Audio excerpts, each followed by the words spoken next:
Est-ce que vous commencez à avoir de plus en plus de mal à vous faire payer en temps et en heure? Peut-être que vous avez déjà subi vos premiers impayés. Si c'est le cas, je vous propose aujourd'hui quelques règles très simples à appliquer et très concrètes pour vous aider à vous faire payer en temps et en heure. Je suis Laure Matsoukas, fondatrice du LMK Training, professeure de finance aux États-Unis et experte auprès des entrepreneurs avancés qui souhaitent véritablement vivre de leur activité et sécuriser leurs finances pour développer une entreprise rentable et pérenne. Alors, quelles sont ces actions concrètes que vous pouvez mener pour vous assurer d'être payé en temps et en heure? Première action extrêmement intuitive, extrêmement importante, la communication et la clarté sur votre process de facturation. C'est très important dès le départ d'être très au clair avec votre client sur la manière dont vous allez le facturer au cours de sa prestation. Vous lui parlez d'acompte, vous lui parlez des autres factures ou alors de mensualité. Dans tous les cas, c'est une discussion qu'il est important d'avoir en direct.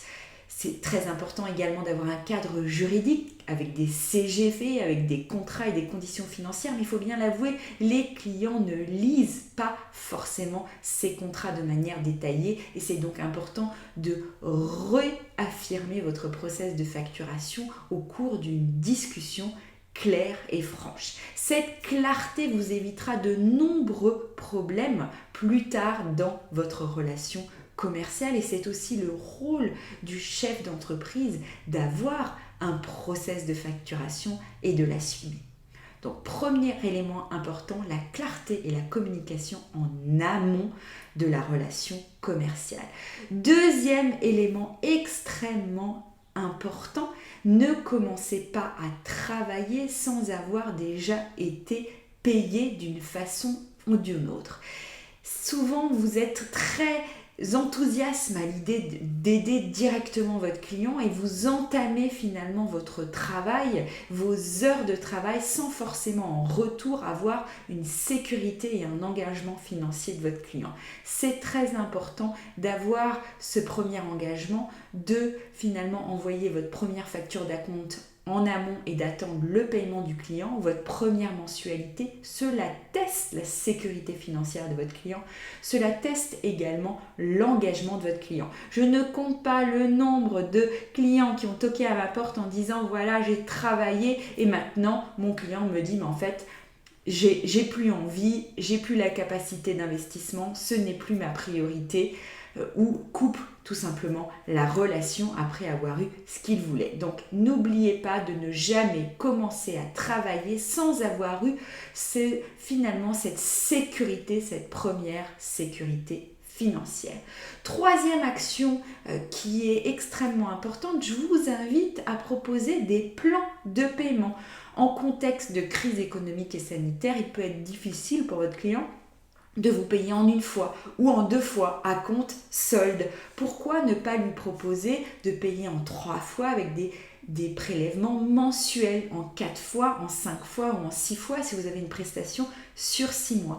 Ça peut enlever la pression financière au niveau de votre client et ça peut vous permettre finalement comme un argument commercial d'avoir un plan de paiement clair pour votre client pour lui éviter d'avoir à sortir une somme d'argent importante au départ et à la fin finalement de votre prestation. Quelque part, vous l'aidez à gérer sa dette envers vous. Et enfin, dernier point, si après tout cela, vous avez quand même un impayé, il est important d'avoir en place un protocole de relance. Alors, qu'est-ce qu'un protocole de relance? C'est un plan très clair qui dicte vos actions et les actions de votre équipe si votre client ne paye pas. Il faut réagir directement et très rapidement. J'offre à mes clients mon protocole de relance et je n'ai jamais eu d'impayé en 7 ans. Ce protocole de relance, finalement, c'est simplement réagir rapidement pour éviter que la relation se détériore. C'est humain, votre client peut oublier de vous payer, votre client peut avoir des difficultés momentanées et là, il faut réamorcer la communication et la discussion. Il faut lui rappeler qu'il doit vous payer ou alors travailler avec lui sur un nouveau plan de paiement. J'espère que l'ensemble de ces actions vous auront aidé et que vous pourrez les mettre en place dès aujourd'hui pour éviter les impayés et pour vous faire payer en temps et en heure. N'hésitez pas à m'écrire sous cette vidéo si vous avez des difficultés au niveau de votre trésorerie et si vous avez besoin de conseils ou contactez-moi pour un rendez-vous offert. À très bientôt.